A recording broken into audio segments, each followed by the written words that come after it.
आप हैं आपके अपने चैनल डॉक्टर अंबेडकर थॉट्स पर। यहाँ हम हमारे मुक्तिदाता बोधिसत्व बाबा साहेब अंबेडकर के संपूर्ण वाङ्मय से उनके लेखों व भाषणों के माध्यम से आज से 100 साल पुराने इतिहास के बारे में जानेंगे।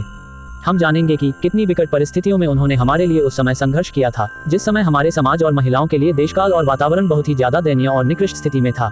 जिस दिन बाबा साहेब को प्रथम गोलमेज सम्मेलन के लिए लंदन जाना था, उसी दिन उनके बेटे राजरत्न की अचानक मृत्यु हो गई। बड़ा भाई भाग कर आया और बोला, भीम तू कहाँ जा रहा है।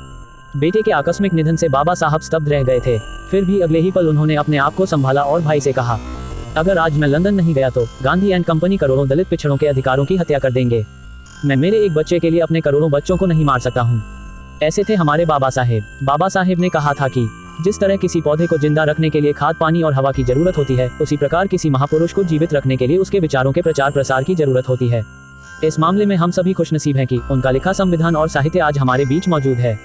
आप सभी के सहयोग से देश के प्रत्येक नागरिक तक उनके विचारों को पहुंचाने के उद्देश्य से ही मेरा एक छोटा सा प्रयास है ये चैनल। इसलिए आप सभी से विनम्र निवेदन है कि बाबा साहब जिनके दिल में है, वो समय निकालकर बाबा साहब के लेखों व भाषणों को जरूर सुने। ये भाषण वादन भी पिछले भाषण वादनों की तरह ही रोमांचकारी होने वाला है। और अगर अच्छा लगे तो चैनल को सब्सक्राइब जरूर करें। धन्यवाद। तो आइए बिना वक्त गवाएं शुरू करते हैं। 12. हमें मिसाल बनानी चाहिए कि हम किसी से कम नहीं।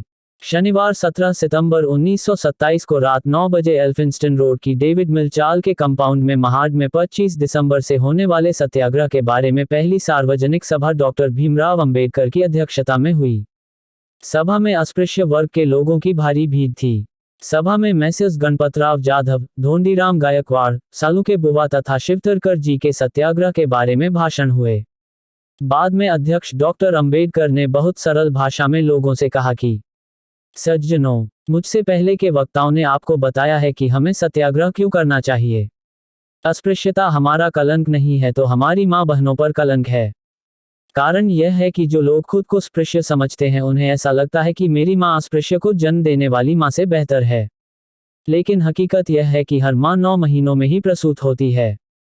इसलिए कोई भी स्त्री दूसरी स्त्री से श्रेष्ठ नहीं है। इसलिए जो दूसरे को अपने से कमतर समझता है, उसे हमें उचित सबक सिखाना चाहिए कि हम किसी से कम नहीं। जो मनुष्य है उसे धर्म की दृष्टि से समान अधिकार हैं। इसलिए हमें सत्याग्रह करके अपने अधिकारों को हासिल करना चाहिए। जो लोग इस सत्याग्रह में भाग लेना चाहते हैं, वे अवश्य भाग लें। लेकिन जो अपने काम धंधे के कारण भाग नहीं ले सके, उन्हें फूल नहीं तो फूल की पंखुड़ी ही सही इस न्याय से आर्थिक रूप से मदद करनी चाहिए, ऐसी मेरी आपसे विनती है। बाद में अध्यक्ष और अतिथियों के प्रति आभार प्रकट करने के बाद सभा समाप्त हुई।